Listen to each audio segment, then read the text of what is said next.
Welcome back, folks, to the Zen Meathead podcast. As always, I am joined by my lovely wife, Sarah, Mrs. Meathead. And today we have a friend in the house, Heather Slye. Welcome. A new friend. A new friend. Well, yeah, you guys knew each other through work a little bit, did you? Oh. Nope. Oh, wow. So I guess we could start with that. No, then. with Michael Talbert, he was again the nexus. Yeah, Michael Talbert's usually the nexus of many relationships. Yeah. So I guess then we technically just met a few weeks ago at a engagement party. Yep. For Mr. Talbert. Congratulations. So ironically, all of us have worked at Microsoft over the years and managed to not cross paths. We've known a lot of mutual people. We met at this party, got to talking, and I'll come back to that topic because that's the main topic I'm interested in talking with you today. But I wanted to do like a little round into that. So obviously Microsoft, how long have you? 17 years. 17 years. May 22nd. Yeah. 17 year anniversary. Mine's August 7th. Yeah. And were you, did you go like straight into Microsoft out of college or did you do some other stuff? Or? Oh, no. No, I actually got into IT in early 2000. Yep. Kind of went, hey, I worked for a staffing company before that. And we placed people in IT. And I kind of saw what you needed to get into the industry and went, all right, let's do this. And, I can do it. And so I did. And I actually worked for a web hosting company for 5 years prior to joining Microsoft. I actually joined Microsoft as a contractor first. Me too. Me Him too. too. Yep. We all did it. And then about 8 months later, I went FTE. So that's how I got into Microsoft. And I was an engineer at in the beginning, and then I became a PM. And I've been a PM ever since. So You don't hear that transition very often. yeah, it's and a lot of people I think are nervous about it. Like you can do it. It's easier if you transition within a product that you know. Yeah. Because I've coached a couple people going from engineering into PM, and I said honestly, knowing the product that I was PMing helped me get there because my PM skills weren't there, but my technical knowledge was there. So I could lean on that a little bit more. And that's actually what helped me do the transition. So, yeah. Nice. Yeah. It's, I used to have a PM on an old team that was checking in production code. And the first time I saw it, I was like, what? And he was like, no, we're good. And I was like, that's rad. Yeah, for a while, I was the only PM that still had access to all the servers. The engineering team doesn't often trust the PMs. Like, no, you don't touch that. And because my dream job would have been a hybrid, like half PM, half engineering. I just never wanted to be on call anymore. I'm like, I don't want to do that. It's the worst. But I loved fixing things when they were broken. And so I was able to essentially get the answers that I needed because I still had access and I wouldn't have to go bug an engineer. I'm like, I know how to get it. So they never revoked it because they knew I wouldn't do anything. You know, I'm not going to go change something. You have the rapport. Yeah. And I've always wanted to find one of those positions. Like you said, the hybrid, I've always looked at like the technical PM as maybe that's the route in where it's like you said, like, I want to like actually go and work on the stuff that I'm helping build and design. Like I want to use it day to day and play with the toys. And that's actually how I learn. I learn by doing. Yeah. And fixing things when they're broken. You learn more when things are broken than you do when they're running well. Boy, howdy. And actually I did get a little bit of that in my current role many years back when we were deploying Skype for Business. We needed an extra hand. And so the engineers were like, okay, we're going to give you full access and here's the scripts, go deploy. So I did. And so that was fun. I'm like, wow, I actually built that pool and I built that pool. Yeah. So I got a little bit of a taste of it, but I do miss that a little bit. Yeah. I do too. Yeah. I've had roles that have been like that in the past and man, they were fun. A lot of learning. Yeah, for sure. The lab engineering stuff was always, because there was always something new to play with, some new technology being deployed, something broken. It was just like, I don't feel like working on this today. I'm going to go and fix this fire drill. And yeah, it's fun. That's definitely. So one of the first topics we wanted to get into. So as we mentioned to you, Sarah and I have recently launched our own wellness program. And in fact, What Do You Have to Lose is the name of the program. And it's actually finally active. We have our beta group Congrats. running through. We're, like 4 days in, I think, at this point. Yep. That's awesome. So that's super fun because, we've, neither of us have been classic quote unquote athletes. We've been pretty, I would say, common desk workers. We've historically We're anything but common. carried, yeah, fair enough. We're uncommon desk workers. We've definitely done the normal thing though, where, eating lots of crap food, high stress, carrying 20, 30, 40, 50 extra pounds around all the time. And through a bunch of events, mostly COVID, honestly, I think is what really kind of like launched us off. And so now we're trying to share that with the world. But when we were chatting, you mentioned bodybuilding. Yes. So you are technically, quote unquote, you're a professional bodybuilder.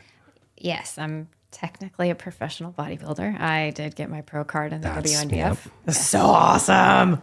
Yes. That is incredible. Right. Yeah, it's a great experience. Yeah, for sure. It's been a lot of fun. Challenging too, but a lot of fun. Yeah. Yeah. So, I mean, was this something you were interested in from early on, or was this something that happened later on in your life, or like, how did that come about? Yeah, it's a good question. So back in the day when I was in my late teens, I danced. I took hip hop and jazz mostly. And my hip hop instructor, he actually coached fitness girls. And I used to sub for his dance classes. And one day he was like, "Hey, can you help me with this fitness thing?" And I was like, "Sure." And he goes, "I help them pose and I choreograph their routines for them. And posing is basically, exaggerated ballet poses." And I was like, okay. I guess that makes sense. Yeah. Yeah. I've never You're thought like, of it that okay, way. like It really move does. your arm back farther and you get more of that muscle pop. Yeah. Okay. Yeah. And I said, okay. And so I think I did it for 1 or 2 seasons. I'm trying to remember. That was a long time ago. But and I kind of got interested in it and started asking the girls a little bit of questions. And then I found out what their diet was like. And I was like, yeah, no, I'm not eating broccoli for breakfast. I'm Not out. happening. Not happening. So, but it planted a seed. And, 20 some years later, I met somebody through pole and she did bodybuilding. And I was like, "Can I pick your brain?" And she goes, "Sure." And I just started talking to her about it. And she's like, "Just do it." And all right. So I did. I was my first year in competing. It was in 2019, and I had no idea what I was doing. And I was just naive and just, I don't care. I'm excited that I was able to get from point A to point B and be stage ready, quote unquote, and not feel like I didn't belong up there, like, okay, I'm okay. And it was great. Like I had so much fun and total deer in headlights on my first show. But I'm grateful for the girls that I met through competing. They took me under their wing and like guided me through my very first show. That's where I actually turned pro, was at my very first show. Your very first show. It's crazy. So you don't, you haven't done these crazy getting, stage prep diets ever before. You taught some posing stuff, but you've never gone and like done pose work to prepare for the stage. Nope. You don't necessarily, were you like a crazy workout person at the time? Were you already working out a ton or? So I have always worked out my whole life. So I started when I was a teenager, aerobics. We all remember step aerobics. Oh boy, yeah. Remember Oh, Jane yeah. Fonda? Oh yeah. Yes. I twisted an ankle. Yeah. Thanks, Jane. That was me. I did that. And then Did you do the leg warmers too? no. Oh. I did that when I was a kid. Right. Yes, I had leg warmers when I was like 8. My mom actually has a story that she made up called Heather and her magic leg warmers. So How funny. Yeah, we were on a walk and I was complaining, you're 8, like, I don't want to walk anymore. And so she made up the story to preoccupy me, and then sure enough, we got home without me complaining. But anyway. I'm going to make you start doing that for me. Yeah, totally worked. Anyway, I've always worked out in some way, shape, or form, pretty much consistently my whole life. Doing pole, I realized I needed to up my game a little bit. Like I can't just do aerobics. Right. And so I started lifting. And I lifted, I take that back. I did lift when I was like 21 maybe. Again, no idea what I was doing. I'd get up, go to the gym, just Lift throw some some weight stuff. away and around. Push and- things from one place to another. And and I actually read Oxygen magazine. I don't know if you all remember Oh that one. I don't Yeah, remember Oxygen. totally. Yeah, it was a female bodybuilding magazine. Oh, okay. Yeah. And so I read that and tried to, and then of course the diets back then that what they told you they're to do insane. was horrible and just not ever good. But Right. but for the most part, I did aerobics. And so then, I realized I needed to gain some muscle to do pull properly. And so I kind of had somewhat of a foundation, but I still, when I went to the gym, I still didn't really know what I was doing. And my friend Leah, who told me to just go do it, she hooked me up with my posing coach. And one day he pulled me aside. I was only going to do figure. And he pulled me aside and he was like, you need to do bodybuilding. And I was like, okay, but then I need a coach because I don't know what I'm doing. Like that's a whole nother level. And so then I started working with him and I did compete in bodybuilding, fit body, and in figure. Competed in 3 categories. Yeah, 3 categories. For your opening show. For my opening show. That's Yeah. insane. How much, once you made the decision that you were going to enter a competition, how much time was there between then and when you actually got on stage? I started in January and I competed in August. Damn. Same year. That's dedication. Yeah. And not only did you show up and, do what most of us would hope to do, like, yay, I did it, but And I feel good doing you it. won. Yeah. And for those that don't know, to become a professional bodybuilder in any of the divisions, you have to go and place very highly in shows, and often multiple times, unless you jump on stage and grab first. Yeah. So for the WNBF, every federation is different. WNBF, Women's National. No. It's what is W? It World? stands for World Natural Bodybuilding Foundation. Okay, so you compete in all natural stuff. All natural. Yep. Yep. So for the WNBF, I think NPC, you have to you earn a certain amount of points and then you turn pro. The WNBF, you compete in a pro qualifying category. If you take first, It's like the Boston Marathon. Yeah, you get your pro card. And each category is different. I got my pro card in masters, so 40 and over. I got it at masters figure. I believe you need 5 or more competitors to get your pro card. The year that I won, I was competing against, there were 6 of us, so there's 5 other women. And then an open, I think it's 8. You need a total of 8. And then if there's 8 people competing in that category and you win, you get your pro card. Or if they've broken it up between like tall and short, the winner of the tall category will compete against the winner of the short category, and then the overall winner, they'll get their pro card. And the tall one always wins, don't they? Not always. Depending upon the category. I know, I'm kidding. Yeah, but sometimes the short one does win. And of course, I always root for him. I'm like, come short people, because I'm short. Y'all can't see it, but like I'm short. But, Right. so yeah, it was a 9-month process, I guess. Yeah. Damn. Most people couldn't even think of getting ready. Now, so we've obviously talked some on the side. It sounds like based on, you doing all kinds of fitness stuff growing up, like you've stayed fairly lean most of your life, which I think for a lot of people is the battle for getting on stage, is especially when you're 8 weeks, 4 weeks out. That's when you get into the diets that I do hate, that everybody like, I want to live, I'm not going to eat broccoli and chicken. It's like, look, you want to look good in a swimsuit. You don't want to get on a stage. There's a big difference between the leanness that a bodybuilder gets onto stage and somebody who looks good with their clothes half off. Exactly. Yeah. It brings you to a different level, for sure. I mean, you don't want to stay that lean. It's not healthy for the vast majority of women. It's not. There are women, especially women. It's yeah. For some women who are naturally lean, they can stay that lean and it's fine. Yeah. But for the majority of women, you do not want to be at 12% body fat. No, it disrupts a lot of your internal stuff that is not supposed to be disrupted. Yeah, your hormones definitely go a little bit Wonky. of, they go wacky. Yeah.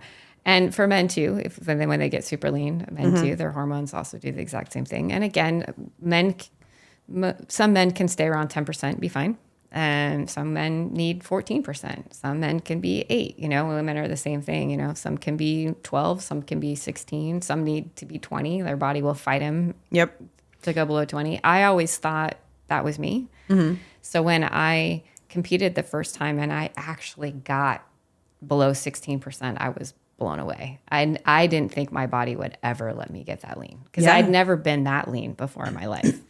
I'd always been quote unquote thin, but I wasn't lean, right? Or there's shredded. a big difference. Big, huge difference. And so when I actually kind of got to that point, I was like, wow, I didn't think I could ever get this way. And so I was just excited that I had beat the battle against myself, and that's really, honestly, if you get into the sport, I know everybody's like, you should want to win. I'm like, yeah, you should want to win. But if that's the only thing that you care about, you're going to be disappointed the vast majority of the time.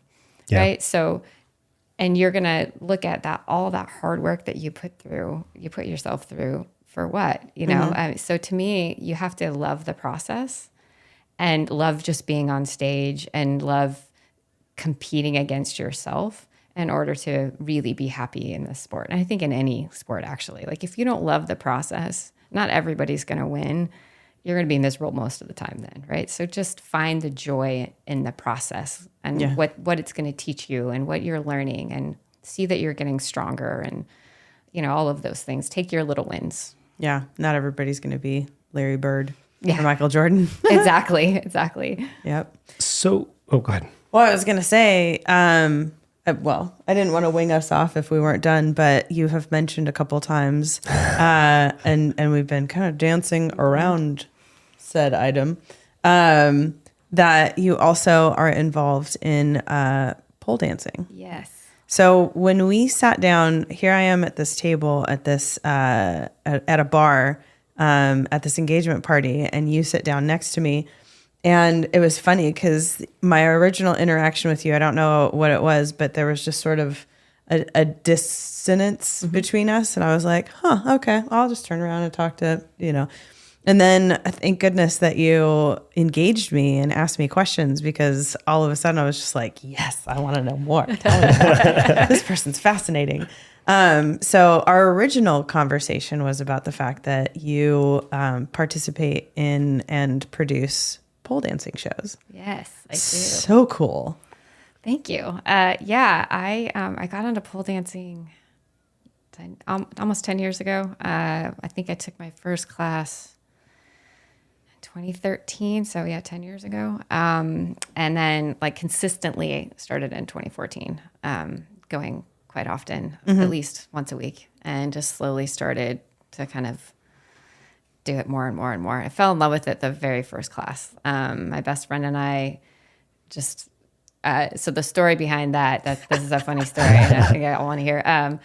I texted her randomly and was like, hey, will you take this pole dancing class if I pay for it? And she was on vacation with her family in Oklahoma. And she wrote back, sure, yeah, let's do it. And I later found out that she was literally sitting in the back of a pickup truck drinking moonshine out of a mason jar. And let's go pole dancing. Let's do this. And she's like, sure. And she said, even in her head, she's like, sure, I'll take a stripper class. Let's go. Why not? That is such a connotation with it, though. It was only a few years ago that I recognized that I started seeing women on social media and women I knew that were doing this. And I'm like, they're trying to spice things up at home. What's the deal? It's like, oh no, this is a awesome serious murder workout. Yeah, for especially sure. if you're doing advanced moves. Oh yeah, it's definitely it's humbling. It's very humbling. So we took the class again, and we fell in love with it, and then we just started going quite often. And sure, almost all pole studios will do both. They'll do the traditional, not necessarily stripping, but the sultry side of dancing. So you can dance in heels. You can choose not to if you don't want to. But some of them have heels workshops, so they teach you how to do all the heel Not break your and neck. do all that stuff, right? Or your legs. Not look like a wounded giraffe. Yeah. they teach you all of the, the dancing on the floor, all that stuff. Like they even, some will do lap dancing classes. So like they do that side of it. And then there's the athletic side of it, which is just the sheer dancing and almost gymnastics, on a vertical pole. It's like working out. Yeah. Yeah. Like Real how far can I hard. push my body? How far? Yeah. Yeah. How long can I hold it? And the beginning of pole, you're just fighting the pain, right? Because your skin is what's holding you on to the pole, and it hurts like really, really bad. So like that little position you see people in, like where they're holding the pole and they have their legs crossed. It's literally the friction on the inside of your thighs that is holding you up for the most part. Yeah. And you better hope you don't sweat. Yes. There's a thing called dry hand. It's basically liquid chalk. You coat your body in that often, or even put it on the pole or put it on the pole. It helps you, if you're sweating. Whatever. Does it have glitter in it? No. Damn it. Well, it seems like a market that's untapped. Yeah. But there's plenty of glitter to go around for sure. Yeah. Oh yeah. Well, my favorite color is you can see it from space. So. Yeah, exactly. So yeah, I started doing that, and a friend of mine was doing pole shows at the Second Story Hideaway in Redmond Town Center. It's no longer there, but she was using what we call a stage pole, which is essentially it's a pole that stands on its own, right? You can move it around. You can move it around, yeah. And I just sat back and went, I could do a cool show. And to be honest, there's lots of competitions, and I didn't want to compete, and I selfishly wanted to perform on a large stage. Yeah. So I was like, I think I'm going to figure that out. I'm going to host a show. I'm going to host a show. And I love that. So I started doing research. I had no idea what to do. I didn't know I just started diving in. Just hopped on Google and yeah, pole dancing, how to. I literally started looking at venues. I'm like, okay, I need a venue. So I started looking at all these different venues, and I ended up at the Renton Civic Theater, and I met with Bill. And I remember walking in and saying, this is what I want to do, and I have no idea what I'm doing. So I'm just going to be blunt. I have no clue. I don't know how to make this happen. And he was like, cool, let's figure it out. And so I started, once I got the venue, I started looking at where do I get poles? How do I attach them? Like, what do I do? And then I found out that, okay, you need a truss. And then, okay, well then how do they attach to the truss? I didn't know. And thankfully the company that I ultimately ended up with, they knew. They're like, oh yeah, we know exactly how they attach to the truss. We'll build the thing that actually clips onto the truss that the pole then goes into. And I was like, okay, I'm glad you all know what you're doing, because I have no idea. Is that the code? Yeah. And so they built all of that. And yeah, and the very first time we set up, it took us, I think 8 hours, to put up the poles, because I forgot part of the pole at home. And I had to drive all the way back home and then bring it On back. show day? No, thankfully I was smart enough to, we put my very first show, we put the trusses in on Wednesday. We did rehearsal on Thursday, and then we did another rehearsal on Friday, and then we did the show on Saturday. So I was smart enough to give myself time. But Smart. Yeah. Yeah. So did you pull in friends as well, or was it just you? Oh yeah, no, lots of friends. Yeah. So my friend Tracy, who I took my first pole class with, she helped me out a lot. She's the one that helped me come up with the name of the show, which was Misfits in Motion. Was what? Misfits in Motion. And we were like, what are we going to call it? What are we going to call it? And she helped me come up with that name. She helped me a lot with the theme.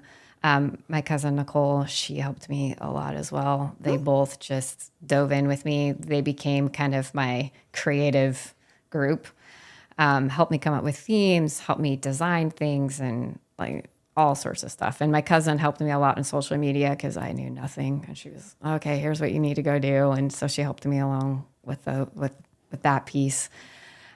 She was an usher. My cousin has performed as well. My friend Tracy performs almost every show as well. And really Marissa, who she's the person I took pole classes from. She's like my pole mama. She's many people's pole mama, actually. Marissa helped me so much. She, my very first show was her like going away from a studio. She was moving from one studio to another. And so she kind of did a student showcase and she goes, do you want to produce it? Cause I don't want to. And I'll give you that option. And so I kind of could establish a little bit of the business without going to this huge stage, you know, and how do I build trust for performers too? Like they need to trust that I'm actually going to put the poles up right and they're going to be well taken care of and I'm going to protect them. You know, we ask people to not take pictures of them, to not record them. And I'm like, I get it. You have family and friends. Yeah. Cool. Just let us know so that if somebody is recording you, it's somebody you want recording you. Yeah. Not, Somebody you don't. Somebody you don't.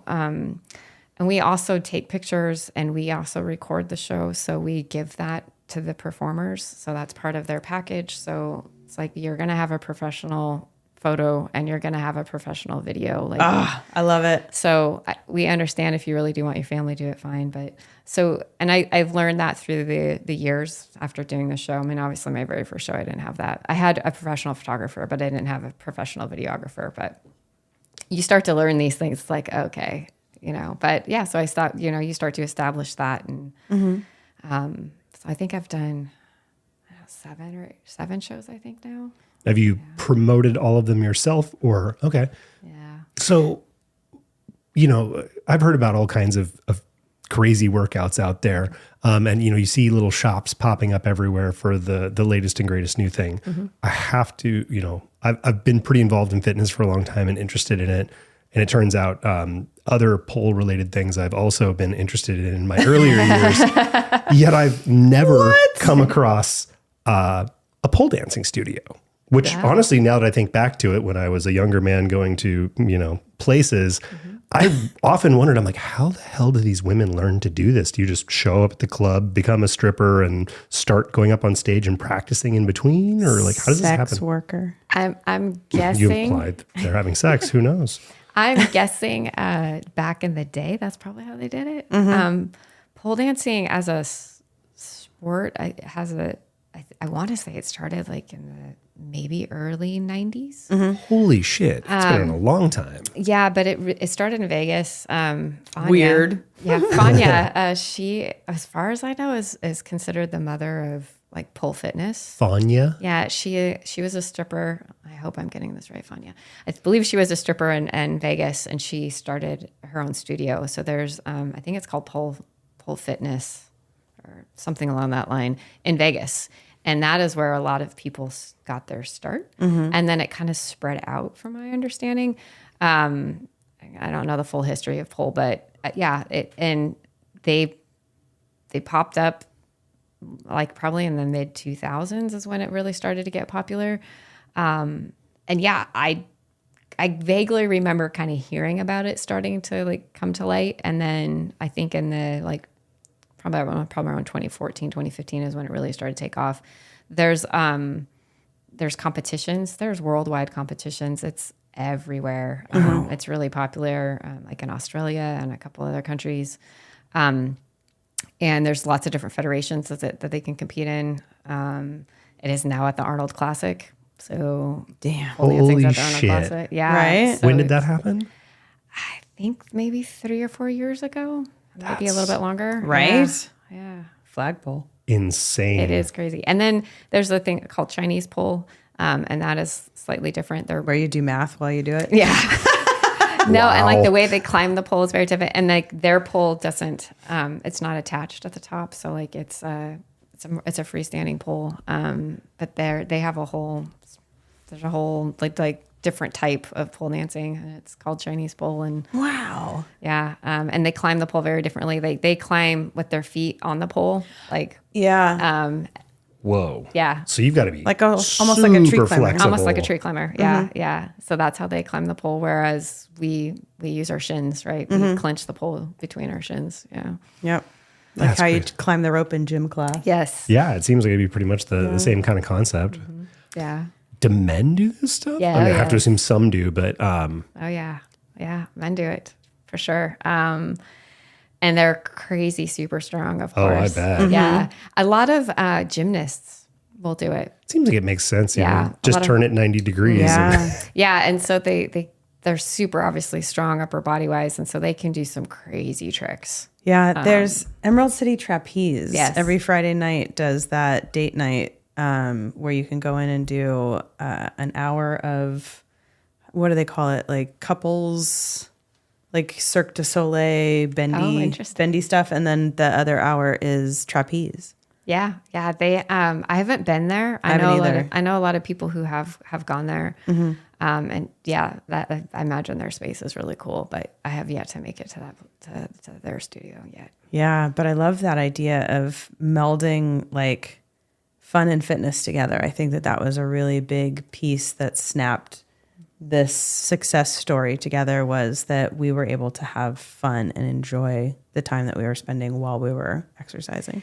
Yeah, and one really cool thing for Pole is that at least all of the studios that I've been to, they really try to promote body positivity. Mm-hmm.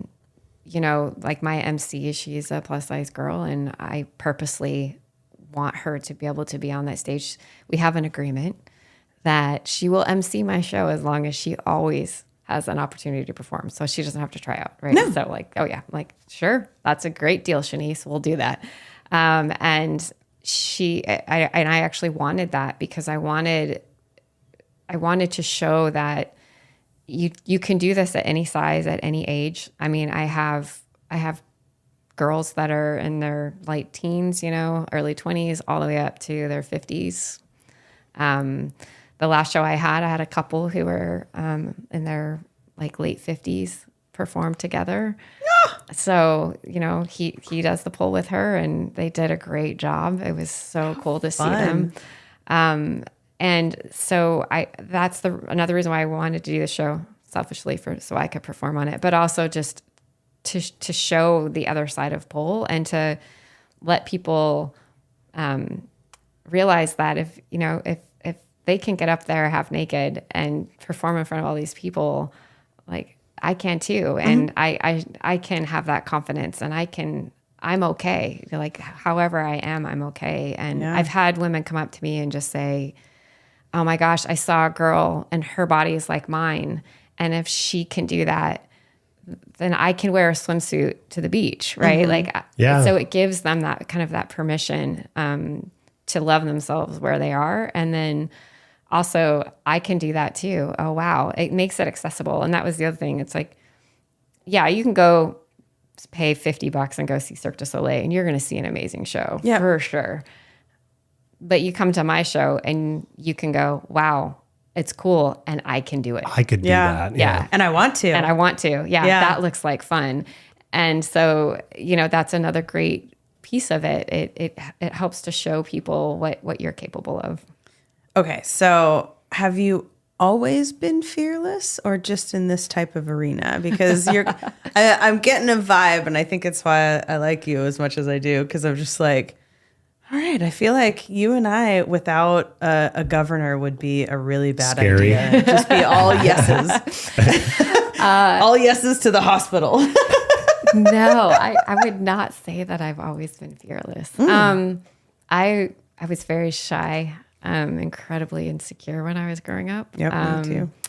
And that didn't leave in my 20s. It probably didn't leave until I got a divorce in my 30s and started to, I guess, work on myself, really go, all right, is this really what I want to, am I being the person that I really want to be? And that gave me that permission too. And honestly, being naive sometimes helps, like when I did that show, I was like, if I fall on my face, I fall on my face. Like nobody's going to know I'm doing this kind of secretly with 3 or 4 friends, so it wasn't, anything. Yeah.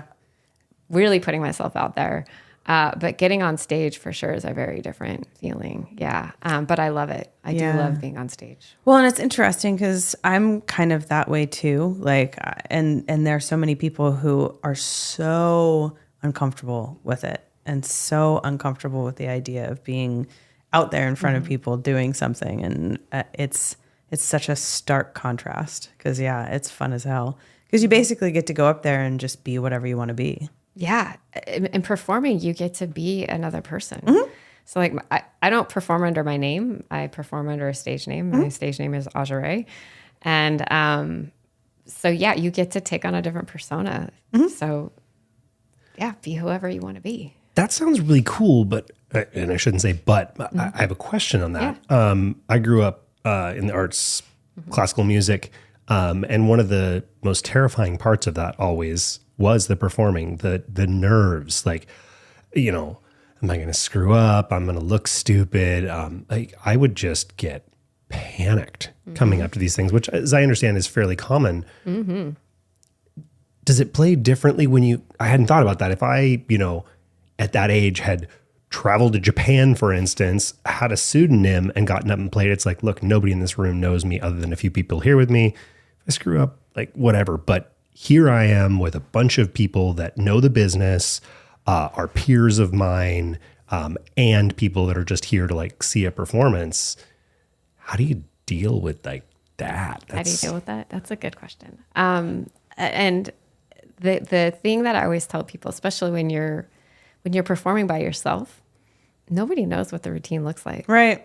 Only you. That's a good point. Yeah, that's what I was going to say about, you know, especially something as intricate as classical music. Like if you make a mistake and someone knows what you're playing, then it's pretty know. obvious. They're gonna know. And so on something that's as freeform as this, you know, who the heck's going to know if you made That's a really good mistake? point. Unless you fall on your head. And then, you know, Yeah. I meant to do that. I meant to do that. And that's the thing that I tell people. You know, if you screw up, keep going. Nobody's going to know. Yeah. And what will give it away is your face. Yes. Yeah. So don't 100%. show it. Just get up there and Move keep going. on. Just Yep. move on. I have forgotten my routine a couple times when I have performed, and you just make it up. You just, okay, I'm going to make up this part because I remember the next part, but I don't remember the part between.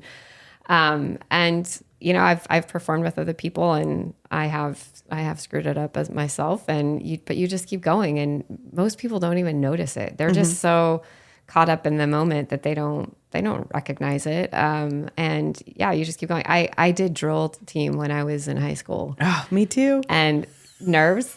Yeah, I have a story about that. Like my very first performance, we have to hold pom-poms, right? And we all walk out into a line. We're standing like 2 feet from the senior class.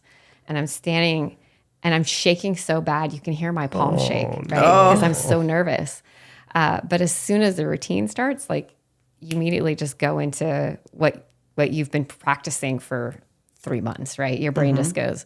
But performing with drill really helped me with my stage fright for sure. Like I got over that pretty quickly. I have screwed up in the routine, and of course, everybody knows the girl who screwed up in that because you're all in a line and everybody's doing the same thing. And Yep. Then all of a Something sudden, doesn't match the You're rest. not. yeah, exactly. And yeah, so I've done that before for sure. So that helped me. But then I stopped performing. So when I started performing again with pole, Marissa would do student showcases, and I would do it, and I would shake. Like I would just be so nervous that I would shake and shake and shake. But I noticed the more I did it, the less nervous I got. Yeah. And then it became, I'm just so excited. I can't wait to get on stage, right? Then the nerves shifted to just excitement. The mindset. Yeah. love it. Am I nervous or am I excited? Excited. Because they feel physically the same, at least to me. They're are. a very similar feel. They are exactly the same. Yeah. In the body. Yeah. So Change the mindset. Change the mindset. Yeah. I just get so excited. And I'm backstage the whole time with the girls or guys, if there are guys peeps. performing. And yeah, so I let them know it's like, you're going to do great. And it's going to go by so fast. You know, your 4-minute routine is going to feel like 20 seconds. So enjoy it. Get up there and really enjoy it, and just allow the crowd to cheer for you. So I have to get technical again, because you mentioned guys again, and I'm like, I'm trying to do the visuals. Because like I said, I've only ever seen pole in a specific environment, which was very, well, I mean, it was professional, but non-professional, if you will. it wasn't for fitness. Yeah. Sorry. I'm not going to make that joke either. So obviously you're, you know, as a female, you're in probably something close to a bikini. in terms, because you want as much skin contact as possible because that friction is what's holding you up. Yep. Dudes, are they just up there in bikini briefs or yoga pants or like what are they? Yep. Bikini briefs usually if they're on pole. Yeah. Interesting. Some Don't look at clothing. me like that. Some clothing. Oh, I'm a looking. They do have pants that are tacky because they're basically kind of like pleather, and they will stick to the pole. So you could wear something like that. But of course, it's going to likely twist on your leg. And They'll need to be like a second skin. They'll need to be skin tight for that to actually work. one size too small. They do actually have poles that are coated, and those are actually you can wear like normal leggings on them, and you'll stick to them. I've never performed on one. Like a rhino lining? Yeah, I don't. I've never actually used a coated pole, but they do make them. But, so many jokes. I seriously, this whole time I've been like, Jokes write themselves, kids. Yes, they do. But like Put 'em in the competition wise, they're stainless steel. So again, I'm sorry, I'm just running off Yeah. with the weeds on this. Keep I'm a going. dude. I want to go do this. Do I have to shave my legs? Assuming I don't want to wear some kind of tacky pant if thing. you don't want the hair to snag, yes.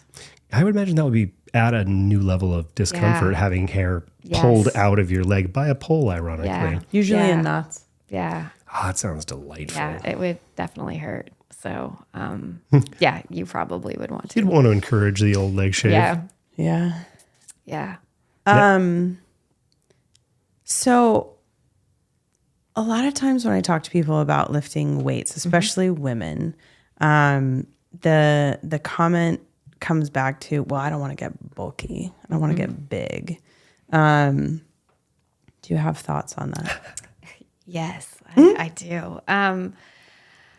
I get where that mindset can come from. I mean, let's face it, we all grew up during the 80s where thin was in, you know, that's what was considered Yep. Attractive. is if you were 5'10" and 100 pounds soaking wet, you know?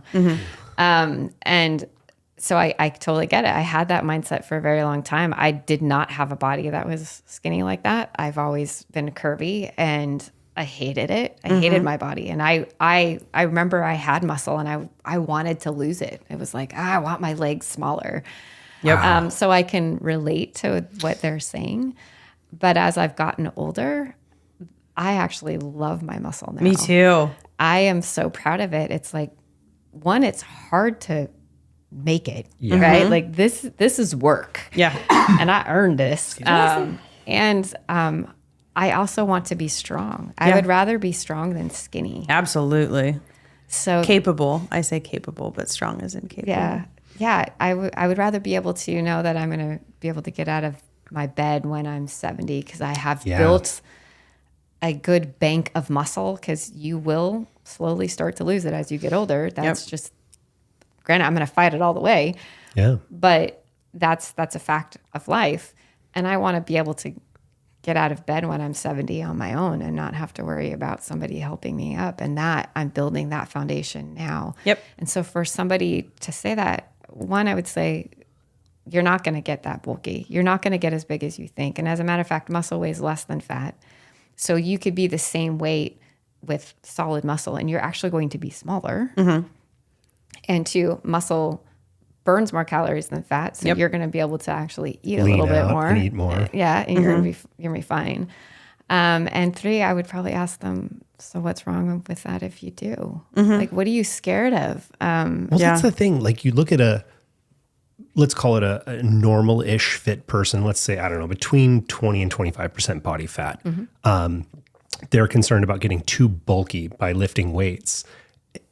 And I think about it, it's like, okay, so if you were to carve off 10% of your body fat, you look dramatically smaller. Fat, like you said, by volume or by weight, takes up a lot more space. And then on top of that, you, very unique position to speak about it with bodybuilding, natural bodybuilding specifically, to put on 10 pounds of muscle. Oh, it's yeah.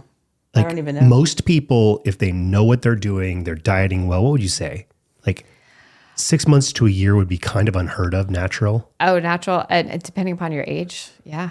If you're 20, you'll be able to pack on muscle really easily. You're my age, in my 40s, no. Yeah. Yeah. You're lucky to put on 2 or 3 pounds a year, and that's working really hard. Yeah. Yeah. So you're going to have to do a lot to get bulky. Yeah. A Yeah. lot. Right. When you're just trying to maintain. Yeah. Unless you're genetically gifted. And there are a few. There's a people, handful. Yeah. Out there who are. You want to hug them and smack them all Yes. at the same time. Exactly. You're like, really? Okay. That's not fair. But yeah. Yeah. I'm one of those people who doesn't get hungover, and people are like, I hate you. And I'm like, yeah, it's not a great thing. I never learned my lesson. I used to be that way. Not anymore. When I hit 40, it was like, nope. Finally caught up. Yeah. Body's like, yeah.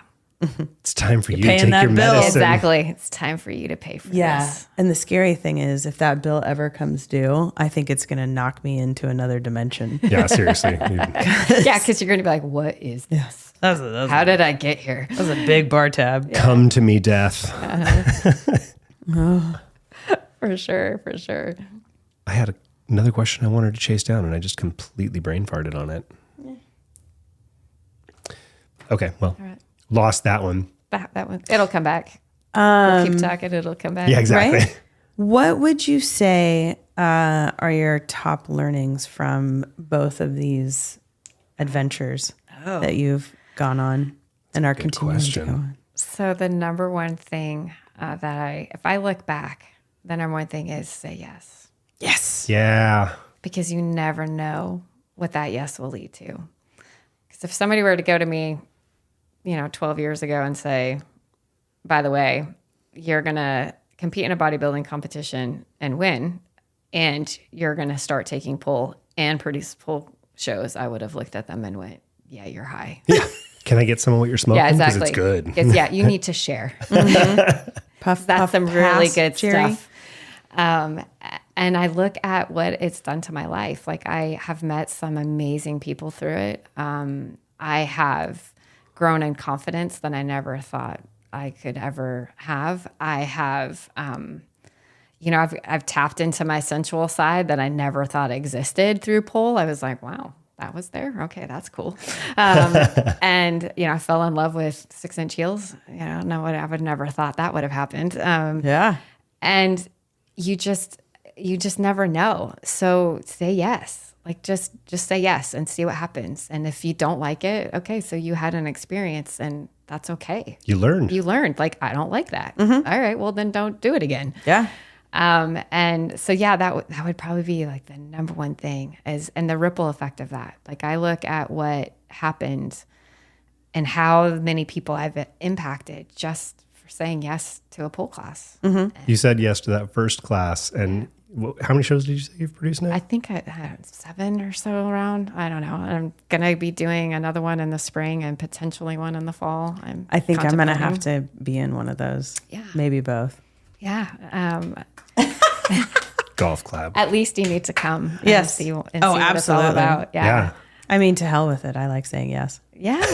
Say yes, true. man. Like, you never know what you're gonna run into. So, Right. so that's one. And two, you're way more capable than what you give yourself credit for. Yeah. You can do way more than you ever thought. Yep. That was another huge learning for me. I never thought I'd win. Like, not even in my head. I thought if I even get like 4th, I'll be happy. I didn't even think I'd crack the top 3. And in every category that I competed in my first show, I was in at least the top 3. And so it just makes you go, wow, wow, okay, I actually really can do this. And you're a badass. Yeah, well, thank you. Actually, one of the gifts that I give out to my performers, I created a gym bag and it says "Be Badass" on it. Yeah, so yeah. Haha.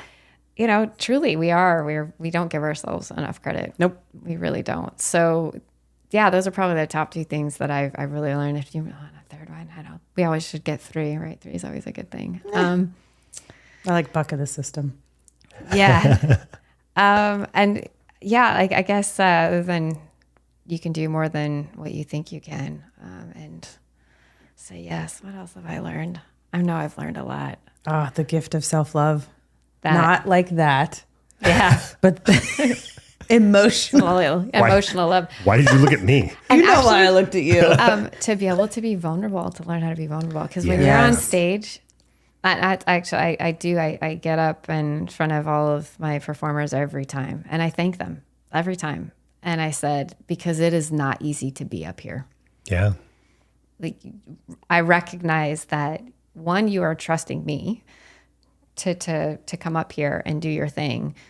But it is so easy to sit in the crowd. It is so much harder to get on stage and put yourself out there and be vulnerable and be open to whatever might come about this. Now, thankfully, we haven't had anybody be that bad. We've had to throw out somebody once, but Wait, had to throw out somebody in the audience? yeah, once they were just a little bit too intoxicated and they were being a little obnoxious. So we come to an artistic performance of pole and we decide to get hammered ahead of time. they were. You know we'd do it. Don't even act like you wouldn't. I think that's a very fair point. Right. I shouldn't judge. Yeah, no. But there's the thing about being drunk and happy and being drunk and obnoxious. Yeah. There's a difference. There's a fine line. Yeah. I've sadly tripped over that line many times. Oh, we all have. But so we had them.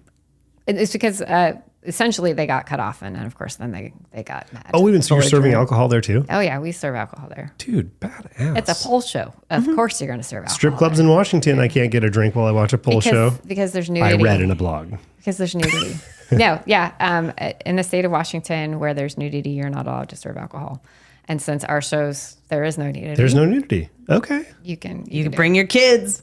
Oh, we have actually had like a 5 or 6 year old in the audience. Wow.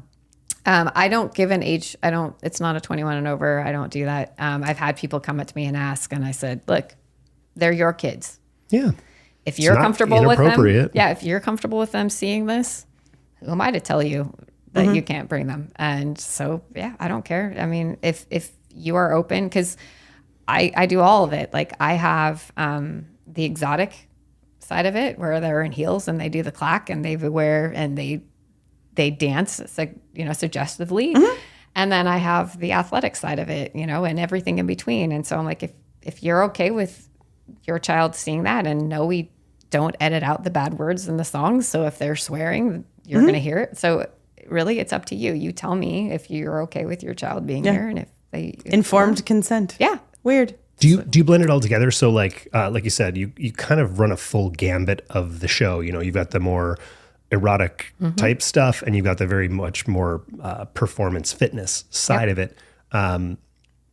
Is that one of those things where like somebody does want to bring their child, but they're like, I only want to see one part of the show, or do you just kind of like blend it in based on who wants to do what? I blend it. So because when you produce a show, right, you want the audience to stay engaged. And so if you just keep it like this, they're going to get bored. Yep. So I purposely pick different tempos, like if somebody is wanting to do an emotional piece, somebody wants to do a fun piece, somebody wants to do a comic piece, whatever. So I purposely try and pick a variety so that I can kind of do the show like this. So, you kind of go on a ride. So it's not just this constant thing. It's storytelling. Yeah. And sure. Is it a different story every time? Yeah, we do different themes every show. Nice. The first one, my very first show, like I said, that I did with Marissa was called Chapters, because she was closing one and I was starting one. I thought it was fitting. Nice. The second show was Bells of the Ball. Let's see if I can actually remember them all. The third show was Prohibition. And that one was like one of my favorite. Please tell me that's the one you had to throw the drunk person out at. Yes. Nice. Nice. Yeah, it was Prohibition. And that show, we actually got people just randomly off the street. They're like, what is this? And they were in for a surprise. Oh my goodness. I saw that, yeah. And then I did, what was it, Hollywood? And then I think I did Take Two and Rewind. And then and then Stripped, which was the one right before COVID. Like literally, we shut down everything that Monday. So the show was Saturday and everything was shut down on Monday. You're the reason. Yeah, it's all because of us. Should have been more sanitary. Shame on you. And then the last show we just did was Down the Rabbit Hole. So, Yeah, that's all of them. I can't believe I remembered them all. And so you said you're going to produce another one later this year. Potentially. So I definitely am going to do one in the spring of 2024. And I'm toying with an idea of doing a smaller show in the fall. Not do the full trusses, bring in a stage pole, and actually do the fundraiser for the Renton Civic Theater. Very cool.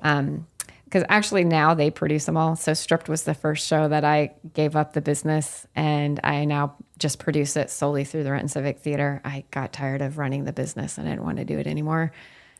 I hated tax season sucked every year. I was like, I really don't want to do this. And I didn't make any money. Like I did it to protect, I created the business to protect me. And so, so I do it through them. And I was actually just met with Bill, the art director of Renton Civic Theater. And I was like, so maybe we can do one in the fall. And so I'm contemplating it. I haven't decided yet. Well, I do hope that when it comes time, you will come back and let us help promote that, because for sure we will definitely come and see it. And I love this idea of like exposing this to other people, because like I said, I thought I was pretty well versed on different types of workouts and this and that. And 4 years ago, this was strictly a strip club thing. This was not a.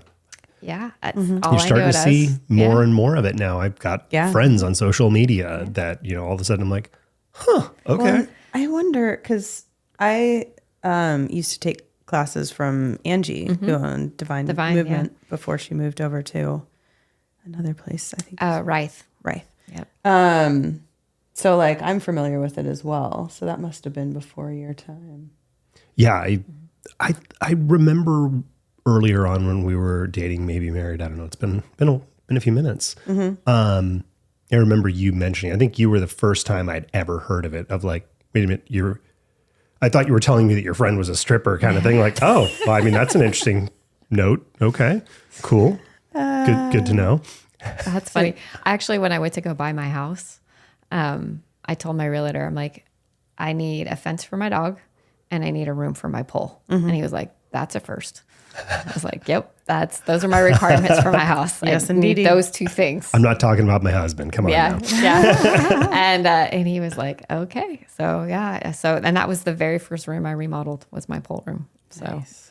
So you just wrote down a question that I love, but I wanted to ADD brain. I have one more thing too. Okay. So if we were going to do something like you talk about trussing. Trussing in my world is the structure that creates the roof. So if we wanted to like install a pole in this room here, we would open up the sheetrock. No. No. Home poles, they're tension set. So you just need to find a stud in the ceiling. And then it like literally. Yep. Check this out though. Like I'm just doing the math. Like I've used those little screw in or tension style like pull-up rod bars. holders. I can't believe how many people I've watched almost fuck their life up with those falling on their heads. To be my size, 200 plus pounds, swinging around. Like really, they don't tie it in at all. No. So if you buy a legit pole, so don't buy the cheap one off don't buy a Amazon. Discount pole. No, always get the high quality pole. Like loop Someone it. in the family did that. I'm not going to talk. Yeah. So if you get a legit pole, they're domed. So the dome top distributes the tension. And it's got because I'm thinking of however big around it is 2-3 inches or whatever. I'm And like, you've got that's not physics gonna on your side, because it can't roll out. Yep. So so that'll so between the floor and the ceiling, it's tension set. And like I said, the dome, you just need to make sure that the center of the dome is a stud. Yep. And you just tighten it until you can't tighten it anymore, and you'd be surprised that pole ain't going anywhere. I mean, I'm guessing they're built a little bit better than your average shower rod. So, you could probably lift a sagging ceiling with one of these things, I bet. Just about. Yeah, for sure. They are, I have not had my pole fall yet. The only time, I take that back, happened to be it got too. loose, right? So you do have to check it, right? If you are horsing around on it, you should check it and make sure that it's legit when you go to use it again. Yeah. Actually, no, I never had mine fall. I know somebody who has had theirs fall, but yeah, you have to really you just have to make sure that it stays tight, that the Yeah. tension is still It's there. equipment. Yeah. It needs to be. Yeah. Yeah, It's just- crazy to me though, because like again, the potential for hurting yourself badly. You know, if you're swinging yeah. around something, you've got physics yes. on your side, and then the floor stopping you. So And then the pole or on goes the with wall. you. Yeah. or the wall or whatever. And honestly, the stage poles that I use that are attached to a truss, they too are tension set. So you have to weight the trusses down because the poles will lift the truss up.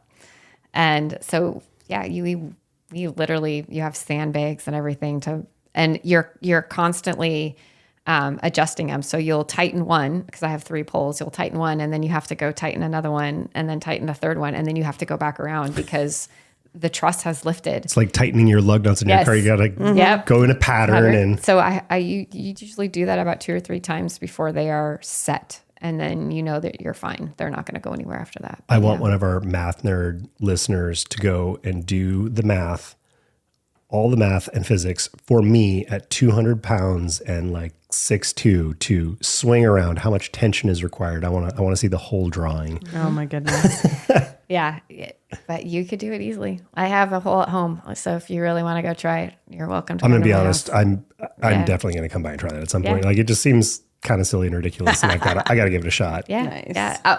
Like when I first started doing all of my parties, that's where we'd end up in the pole room because people want to play on it. When my brother came over with his young kids, like who needs an Xbox? They spent the whole time in that room just swinging around on that thing and trying to climb it. And I was teaching them how to invert, because they're kids, they can easily do that. They're rubber. Yeah.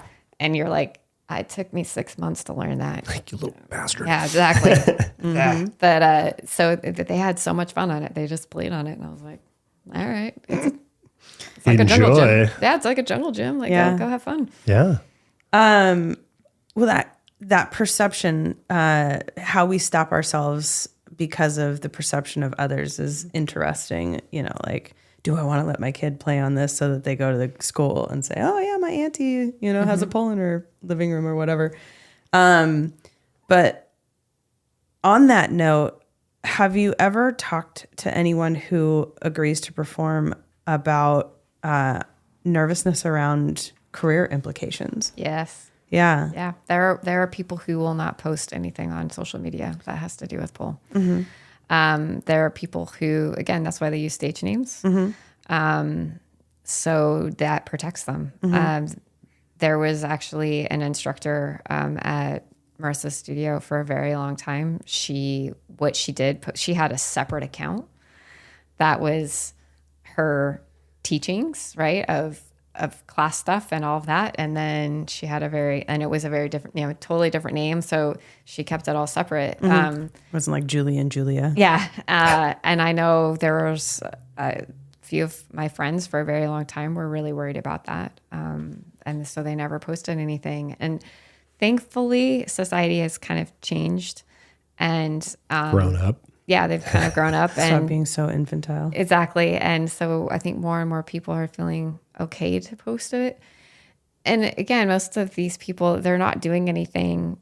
They're literally, Illicit, they're doing the strength stuff, right? They're doing the difficult aerobic stuff, not the, dancing stuff. You go to the CrossFit games and the gals there are, wearing bikinis basically or triathlons Yeah. or whatever. It's like, why is this? There's a Any pole different? involved and it's different. Like, Yeah, for a really long time, I would see that people would show like gymnasts and what they wear yes. and what we wear. And like, it's not a lot, it's not very different. And they're doing stuff. It's just on a different, their pole is horizontal, not vertical. So like what's the deal here? So, it is. And again, it's just people who still associate it with stripping. And at the end of the day, it's like, so what? Like, what's wrong with stripping? Yeah.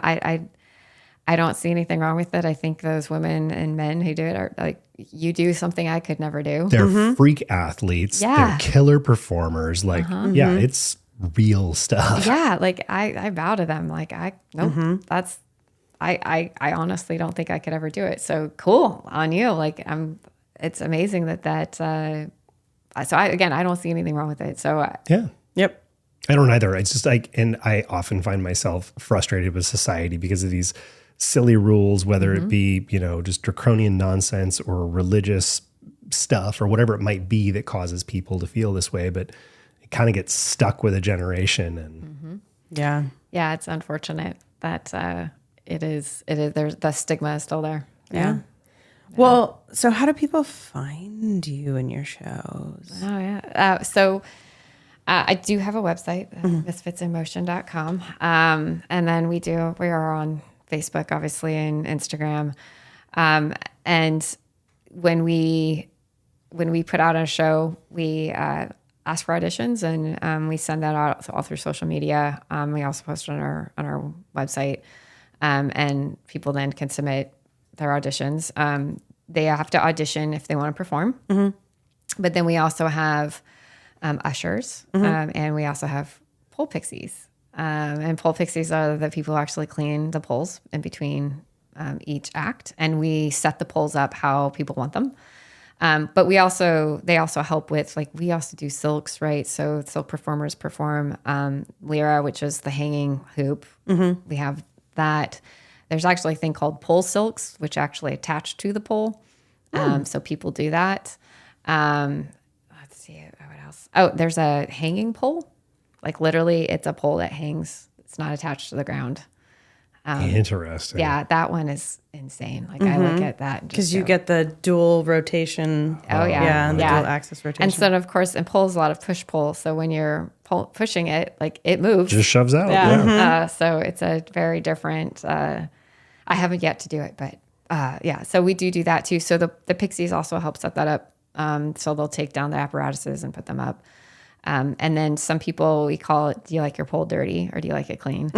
And dirty means there's dry hands on the pole. So some people prefer that. They have it because, again, it helps you stick. For some people, for me, it does the exact opposite. I like my poles clean. Like, I don't like them dirty at all. But again, every person's different. Their body makeup is different. So that's what the pole pixies do. So again, people can ask to do that as well. So there's other things other than just performing that they can do to be a part of the show. So, and then the ushers are essentially an extension of the MC. So they have mics and they interact with the audience. We do a lot of games with the audience because if we're tearing down an apparatus and putting it up, like, it takes time. So we try and fill that time with something fun. Yep, This showmanship. is like a huge production. Like, now that I'm listening to all this, like, all the stuff that goes into this, like, this is not just some, like, oh, we're going to get some friends together that do this and do this thing. Like, Nope, it's a legit thing. space, Yeah. gear, staff, like entertainment. Yeah, and we do lighting. So, Got a professional lighting crew coming in. well, Oh, now that it's at Renton Civic Theater, they have the stage lights, right? All the gobos. Yep. And so, and ironically though, they have, like, the old school lights, like the original lights. That's one of the things we're probably going to do. If I do a show this fall, is to help fundraise because they have to replace the lights. They don't make the light bulbs anymore. So Oh, no. oh wow, they have to replace it, and it's not cheap. It's No, like it's 150,000 at least. But I'm like, yes, I want new lights because you could do so much more with Yeah. it. Like, you can really do a cool production. But it's crazy. Like, so many people, because they're so used to if they've done this before and they've competed, right? So they've performed on a large stage before. But when you compete, it's like bright lights, and that's all you get. There's no lighting. So when we do rehearsal for the first time, it's all lighting. So when they come in, it's like, how do you want your lights? Do you want to fade up? Are you starting on stage? Do you want the lights to go black? Do you want them to fade? Do you want them to change color? And they just look at me like, what are you talking about? I have no idea. I didn't even think about this. And so we get to be creative there on the spot, and we program the lights so that they can transition during the show. And so it does a whole new layer, but I can't wait for them to get the new lights because then we can really do some cool stuff. Oh, So hell yeah. Yeah. Very cool. I'm like, come on, Bill, hurry up. I want new lights. You do another show, I'll come be a pole pixie at your show. Sweet. You just need to be able to just signed climb a up. pole. I can climb a pole like a champ. You have to climb one and clean them. So that's it. I can do that. Yeah. Cool. Yeah. In your short shorts? Yeah. I mean, probably. It seems like it would be only And your fair. Shaved legs. We'll talk about that one. I don't know. Maybe. I'm signing up for a lot already here. I Yeah. don't know how far we're going to go with this. Nervous. Oh, Yes. that's awesome. Sarah's like, yeah, let's do this. Oh yeah, Sarah's already. She's like, this was cool to start with, and now it just keeps getting better. Like, yeah. Uh-huh. Well, or if you at least show up, I can still make you part of the show because because again, we have audience participation in some things. And I'll just tell my MC I'll just point you out in the audience. Be Target like, you have that to guy. go pick him. She'll totally do it. Oh yeah, Shanice would be all over that. maybe I'm gonna He is everyone's favorite squeaky toy. I'm gonna pull back what I said. Yeah, you've already committed. Sorry. Paperwork signed. We often do like catwalk contests, and like she'll do it's called arrest me officer, and it's a move that you do, and I'm sure you can use your imagination of what that move is. We do that with the audience to who can do the best one. Like we do all sorts of crazy stuff like that. Yeah. My mind is running amok with stuff. Yeah, but it's a lot of fun. We always have like a really good time. Nice. Yeah. And Shanice is hilarious. She's an attorney and she's just funny. Like she can keep an audience like in check. Going. Yeah, she's really good. That's an art. I love it. Yeah, she's amazing. Like, and the funny thing is I approached her to be my MC for the very first. I was like, I need an MC. I'm like, who? Shanice. She's just funny. And I went up to her and I was like, do you want to be my MC? And she was like, are you kidding? I'm not the funny one. I'm like, yeah, you are. You're hilarious. Yes, you are. And she did it. She's like, I never thought I'd love this, but I love this. So yeah, Very I'm not cool. allowed to replace her. I was like, I won't. I don't I want to do it. love it because it's, it's so fun when you get to be a part of people having fun doing what they're doing. Yeah. So Yeah, it's really great to just see. and it's written all over your face. Yeah. It's like Joy, beaming. passion. It's just fun. Like it's and again, it gives me an excuse to perform. It's my creative outlet. Like bodybuilding is very strict, and that caters to the I guess the parameter. Like I live in this box, right? Like I don't my guardrails, right? That's what bodybuilding is, and that's that side of me. But then the creative side of me is the whole pole side of it. Like I get to come up with new themes, and which sometimes drives me crazy. I'm trying to come up with something, and I usually will take a song that I want to perform to, and then I'll figure out a theme that can go with it. Did you ever listen to my my playlist that I sent you? No, I need to go Boss do that. lady power. There's a song called Sweat that's on there that is like Haze. by Hayes, Hayz. Great song. You can totally see yourself doing a performance to that. Yeah, there's a lot. Pole has introduced me to music that I would have never listened to. Like it has broadened my horizons for sure. Yep. There are songs that I was like, especially a lot of remixes. There's a lot of cool remixes out there. Yeah. Hell yeah. And so yeah, I have fun with that. Just trying to explore that side of it. But yeah, like Hollywood, I was listening to. Oh my gosh, I can't think of the name of the song right now. It's from The Breakfast Club. Oh, don't you forget about Yeah, me? that Yep. one. And I was like, that's a cool song. All right, what would the theme be? And I was like, Hollywood, perfect. And like, so that's how it came to me. Yeah. By the way, I'm really good at themes and like naming stuff and Good. so I'm reaching out to you. Signing yourself up. oh yeah, I My want to be brain. involved in this. Yes. In fact, I was thinking about it. If we said what would be an unrealistically large number of, say, I don't know, views or downloads, if we get a certain number of people to give us an upvote on this video on YouTube, maybe I'll be part of your burlesque show. There we go. I like it. I like this is man, I'm conflicted and amazed and delighted all at the same time. Okay. We'll have to explore more of that later. Well, I was just like, so you're going to sign up to do one of these shows, basically, and have it up on YouTube based on a number of. No. I'm saying if people hit the up button on this episode, Yeah. then I will. I didn't say I would record it and put it up. Oh, Maybe I said that. My bad. Yeah, I never agreed to Oops. that. It will be recorded. Now, what you choose to do with that video is all up That's to you. it. That's Yeah, true. different All conversation up to you. altogether. Yeah. Well, very cool. We will make sure to link all the socials stuff for you. And if you think of anything you want us to mention, let us know. And We'll do. Yeah. Once I get the dates confirmed, I'll have to come back and let's do some promotional stuff. Yeah, it'll So be cool. so much fun. And then just bodybuilding out there. I'll be competing in September, so Yes. and October. Right? We will And definitely November. make sure to Yeah. spray you all over social media when those things are upcoming. Yeah, for sure. And if anybody's interested in the WMBF, there's a lot of shows in the fall here, and they're actually doing Worlds here. So Worlds will be Oh, in wow. Federal Way. Yeah, we should link if you have information about all of your competitions. We should. I will put those on. We'll Totally get all do that that. stuff put into Nice. the bio with this. It'll So, be so much fun. well, thank you for coming and one, just having a good time and conversation with us, and two, helping to educate people that guess what, there is in fact pole dancing out there that is not just for strippers. There is, and it's a lot of fun. It's a lot of Sounds fun. very, very There's, cool. as it turns out, bodybuilding not just for strippers either. Yeah. You shut your filth. I know. Who knew? Who knew? But they merge well together, actually. Yeah, it Yeah. sounds like it. There- It seems like a great marriage. Well, you get used to being on stage and hardly anything. So, And you build the You gotta muscle. get You comfy. need to do crazy stuff. and you build a muscle. Yeah. Yeah. Yeah. It's great. I saw that horseshoe on the back of your arm, and I was pretty impressed. So Oh, yeah. I worked tries today too, and they are going to be in pain tomorrow for sure. Washing hair is always fun after a good arm or DOMs. shoulder day. that's why I don't wash my hair on those days. I just skip Can't it. wash a has it. the DOMs. Right. I have 3 days where I'm like, nope. Nope. That's what dry shampoo is for.